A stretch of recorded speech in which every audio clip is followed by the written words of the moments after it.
Hello there, time now for Back Pages tonight here on Sky Sports News, bringing you a first look at the sports stories in the morning's newspapers. Joining us are Jonathan Liew from The Guardian and Miguel Delaney from The Independent. Great to see you. Let's run you through the back pages before we have a chat. We'll start with The Telegraph. Not your average Joe as they splash on Joe Root. He finally gets his first Test century in Australia. Elsewhere, they also report on a possible move by the Saudi Pro League to fund a move for Mo Salah away from Liverpool. That's, of course, after he lost his place in the starting lineup. In the Times, did you ever doubt me? No one ever doubted you, Joe Root. It's taken him 12 long years, but he got that maiden 100 in the Ashes Test against Australia, didn't he, down under? Also, reports from the England team. Tuchel, England can dream of winning World Cup. He's one of the favourites, Tuchel says. In the Metro, more news and more fallout from that first day of the Ashes Test. Joe enjoys a night to remember is the headline in the Metro. And the F1 title race goes down to the final race in Abu Dhabi. Lando hopes for glory, they say. This in the Mirror, gas leak from Manchester United as they concede a late equaliser at Old Trafford, missing the chance to go level on points with Chelsea in fourth. In the Sun, ran out of gas. A similar story there for Manchester United. Keane slams Devils after Sue leveller. In the Express, once again reflecting on events at Old Trafford, Maga's Mega hammers hit back late to deny United high five. They also report on the cricket. Bold with this headline, all-time great Joe must be knighted, they say, and also reflect on the F1 title race. With Norris' help would be a tough ask. In The Guardian, Root finally weighs in with Ashes ton away from home. And how about this story as well at the bottom of the page? Referees chair Kalina backs VAR for corners at World Cup. And in the Western Australian, one of the Australian newspapers that have been particularly vocal in the build-up to the Ashes Test. He's not a bad Root after all. Average Joe finally scores big in Australia, they say. Miguel, Jonathan, great to see you. We have to start with events then at Old Trafford. And it feels like, Jonathan, for Manchester United, despite their topsy-turvy season, up and down, it's been a bit of a roller coaster. They had a really big opportunity tonight to go level on points with Chelsea in fourth, and they blew it. Yeah, I think they did. I mean, I don't think we learned anything new about them that we didn't already know. I don't think we learned anything about them that we haven't really been talking about on this channel for the last 12 years. I mean, a wildly inconsistent team. They lack the passing ability. They lack the ability to control games, even against weaker opposition like West Ham, and are always susceptible to a sucker punch, which is what we saw tonight. Obviously, lots of bright spots for them, as there always are, but there's still a real brittleness to them. And the other thing that I really want to mention is that Old Trafford was really quiet. I don't know if there were people, at the ground. I wasn't at the game. Maybe people at the ground have a kind of a different recollection of this. But especially as United were going for that winning goal, that point where you really expect a home crowd to be getting behind them. There is a real kind of apathy around United at the moment, an acceptance of where they are, an acceptance of almost their kind of mid-table status that a point against West Ham is no longer a disastrous result that it might have been in eras past. And I think that goes back to very much deeper issues. A much deeper disconnect between the fans and the club and the kind of football they're playing. But yeah, certainly on the pitch, it was an incomplete performance, an imperfect performance, and probably got what it deserved in the end. Yeah, apathy amongst the fans then, Miguel. Do you feel as though perhaps that's indicative of the way the players are playing as well? Is there enough heart, enough desire by this Manchester United team? Well, I would say actually before that there were a few boos audible at the end. which isn't surprising. But generally, yeah, I think it was flat. Other than that, I was speaking to a few people who were there who like did notice that. But I think the general response, yeah, it does speak to, well, the lack of energy in the displays. And it does feel a little bit of a regression from United. I mean, this game in itself, the entire performance, actually, it very much had the feel of their recent 1-0 defeat to Everton. What was that, a week and a half ago? Except they're playing an inferior side to Everton, so got a point rather than defeat.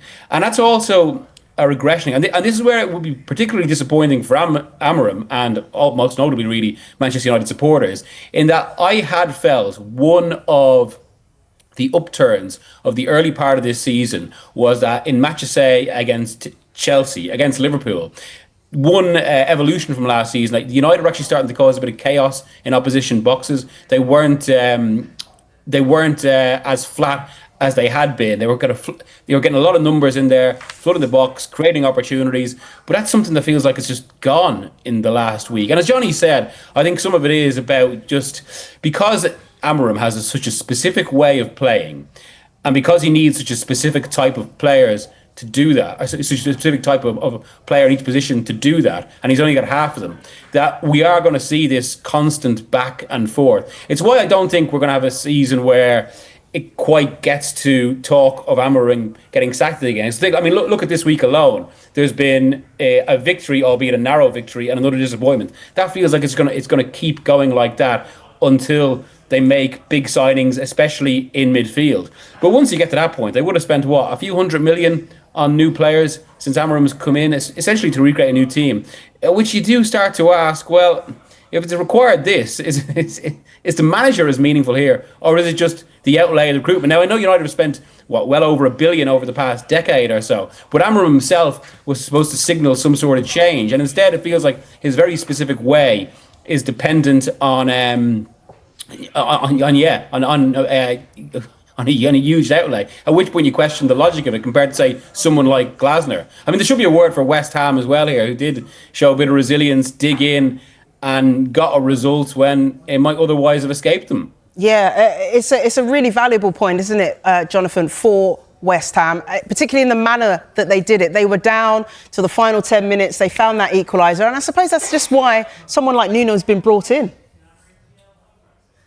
Yeah, very much so. I mean, obviously West Ham fans, will still identify, huge issues, huge structural issues with that team, which I think essentially boil down to the simple fact that a lot of the players just aren't good enough. They're not of the standard required for West Ham to be challenging further up the table than they are. But what Nuno has done, and I think this is part of a much broader process, that they are managing to stay in games. That there are not periods, and I think this was true under Potter. It was arguably true under previous managers as well, where they would get blown away. They would lose games in sort of 20-25 minute periods of madness, or really basic mistakes. And I think those are the sorts of areas where Nuno is managing to tighten things up. They are still going to struggle to score. I think I still struggle to see if Bowen has a quiet night, where exactly the goals are going to come from. But they are managing to hang into games, and in a relegation battle, which I guess you have to say West Ham are in, the ability to turn a lot of these potential defeats into draws and draws into narrow victories, that may well end up being the difference between them finishing 18th and 16th, for example.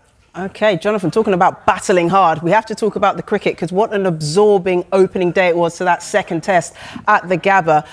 Back page of the Telegraph, "Not Your Average Joe" is their headline, and that brilliant celebration and reaction from Joe Root after he reaches his first ever century down under.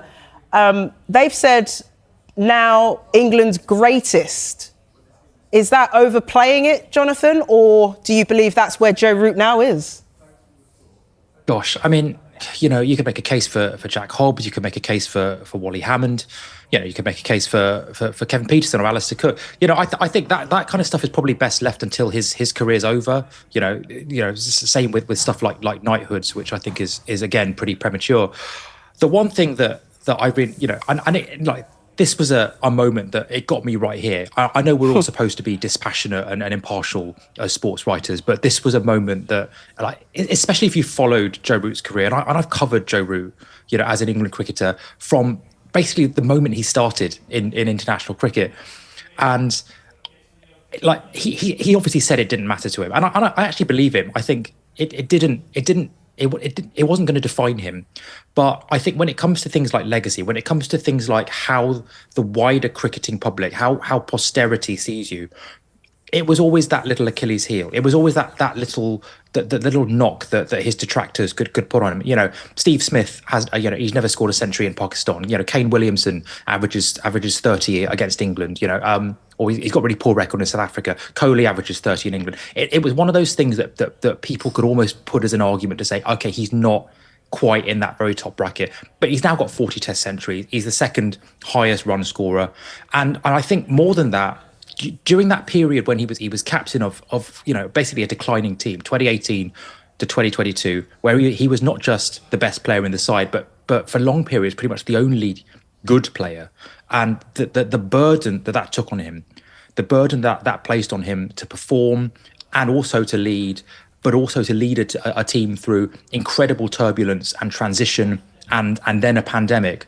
I think that was an innings which I think it healed a lot of the scars that have accumulated on him throughout his career, because he is one of the good guys. Like you won't find anyone in cricket with a bad word to say about Joe Root.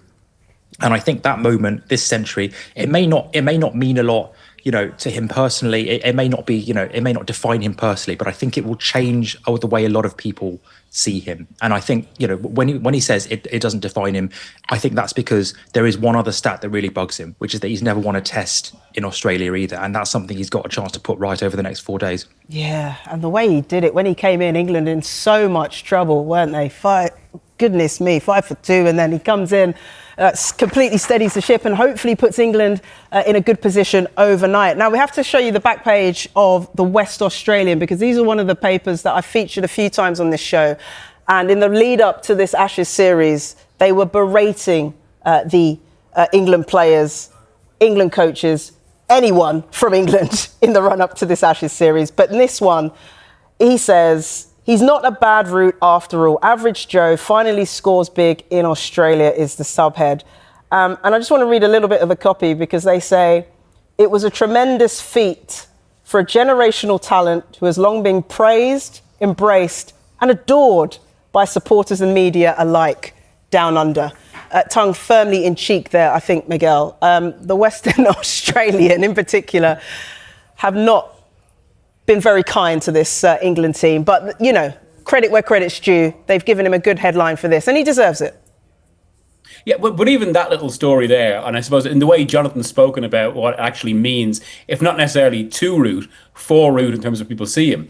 These are for all we talk about results, teams, the history of a competition like the Ashes, what all this boils down to is the actual kind of the human stories that enrich sport. I mean, that's ultimately what drives everything, regardless of kind of debates about quality. And this Root one feels a typical example. Look, as a football writer, it's usually very difficult for me not to put these sort of stories in football context. But it does almost feel like a slightly smaller scale version of Messi's World Cup.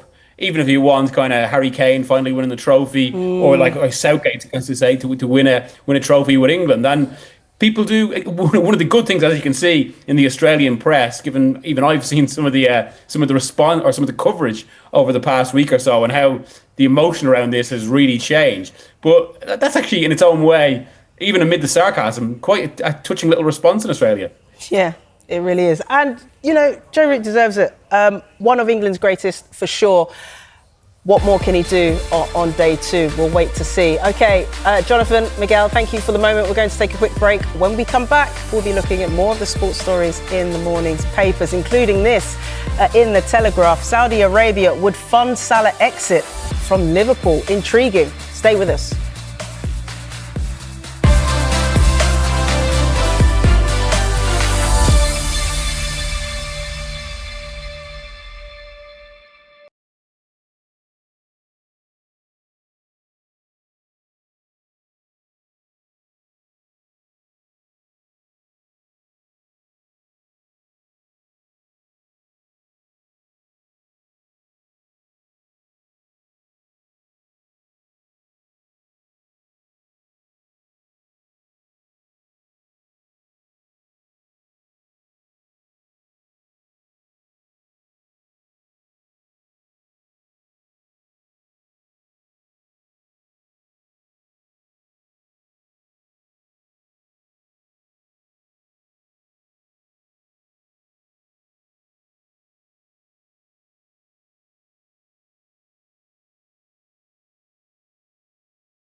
Hello again, you're watching Back Pages tonight. Welcome back to Jonathan Liew from The Guardian, Miguel Delaney from The Independent. Let's go straight to the back of The Telegraph. And I think it's a sign of the times. You see these kinds of stories when there's discontent amongst the squad, and in particular their star player. Saudi Arabia would fund Salah exit from Liverpool.